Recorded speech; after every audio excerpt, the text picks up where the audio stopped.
probably the biggest white tip shark there that I've had following me. He's a solid 6 foot there, I think. He's been following me for well all day today. And I've got a smaller one here as well. Here's the second one.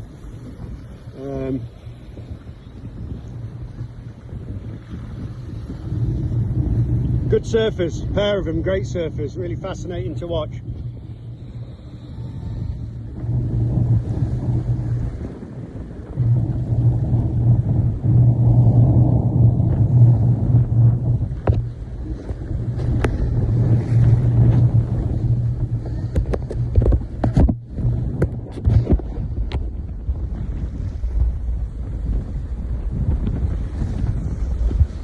Well, those two sharks are one of two stories for today. They've been with me since I opened the cabin door this morning. I actually think they were with me a couple of days ago. I didn't see them yesterday, but I think I'd seen them earlier on a couple of days ago. One of them just here is a solid 6 foot long, maybe even a little bit longer than that. I do not want to be in the water with that guy around. And the other story is that today is 100 days at sea, which is a huge milestone. And not only that, a few days ago I passed through the 5,000 nautical mile mark. I'm actually 5,200 miles gone now since I left Lima. So some big milestones falling in the last few days. And you know, thinking back to the first third, when I think about the issues and the problems that I had with the build-up, actually with planning of the strategy, at one point we didn't really think the strategy could work, and then we made some adjustments and we thought it was a go again. But that put us, I had to set off earlier, so it put the boat build under pressure, and I ended up going to Holland to help build the boat. You know, to try and speed things up a little bit, and I learned bucket loads as well. I mean, that was an incredible thing to do. It's been so useful. But when I think about the issues that we had with the logistics and customs, you know, the fact that my food wasn't released from customs until 4 days before I actually set off, I trash packed the boat. I didn't set off in a calm and an orderly manner, which is what I desperately wanted. With me coming out to sea for so long, I literally, especially the food, threw it in there and I was on my way. So considering the issues that I had with the build-up, to be 100 days in, I don't think I could have really asked for a better start to the expedition. My head's in a good place. Generally I've been positive and I've stayed strong. A couple of wobbles. But you know, generally I've been okay. The progress has been good. The weather has been incredible. The conditions, you know, I'm ahead of schedule, so I'm limited now. I need to be averaging around 40 nautical miles a day for about the next 6 weeks. So, you know, but being ahead of schedule is the best problem to have. And you know, the couple of little issues that I've had with the boat, nothing major, and I've had the tools and the, you know, the knowledge and the spares to be able to repair it pretty short order. So so the first third has gone well. I look forward to the second third with a little bit of trepidation.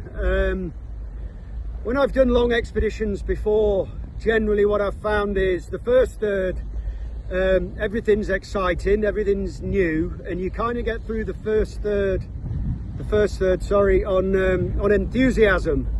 And you're keen and you're motivated and you want to get on your way. And the last third, you're in a situation where you've already done the first two, you know, and you can smell the finish.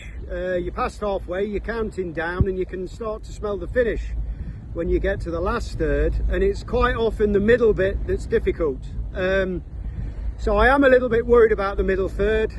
I think it might be quite a test mentally. You know, I've been away from home for a long time already. I miss Georgie really quite badly sometimes. It comes and goes in waves. You know, I miss being at home. I'm pretty sick of pissing in bottles and crapping on buckets. you know, some fresh fruit would go down a storm. The food has generally been good. I'm happy with the food. I don't think I'm going to have any problem with food or nutrition. Believe it or not, because I've cut the rowing down because of limiting to 40 mile. I haven't cut my calories down. I've still been eating 5,500 calories a day.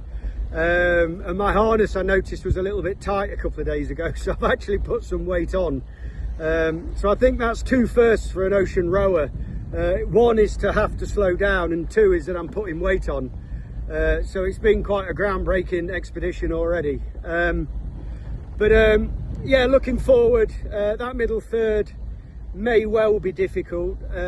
However, it contains some really quite technical stuff with the, you know, coming in through the islands across the Coral Sea. I've got to get through the gaps in the Great Barrier Reef. Then I've got to pick my way around the coast of northeastern Australia, through the Torres Strait, and then along the north coast of Australia. So I'm kind of hoping that there's enough there to keep me really focused and busy in my head, rather than just open ocean and reflecting on how much I'm missing home.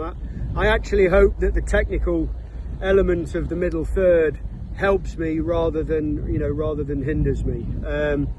And once I get out across the Indian, I'll just be hanging on then and just rowing for home, and I'll cross that bridge when I get to it. But so far, you know, the wildlife encounters I've had have been quite incredible, some of them. I love having the sharks with me. You know, I've seen seabirds dive and catch flying fish while the fish have been airborne. I've seen a dead flying fish on my deck with a living squid in its mouth, which I didn't realise. I didn't actually process what was going on until I'd picked this thing up, and by the time it had just left my hand, I realised that squid in its mouth was still alive and wiggling its tentacles. Otherwise I'd have possibly had a go at getting it out. You know, I've got a filleting knife, I've got fishing gear on board, so you know, I could have had a go at rescuing the poor little thing, but it was already over the side before I realised what was happening. But yeah, so far, you know, there's so many memories that I will treasure. Sure, there's times it's hard when I'm, you know, missing home. That comes and goes, and it's a thing.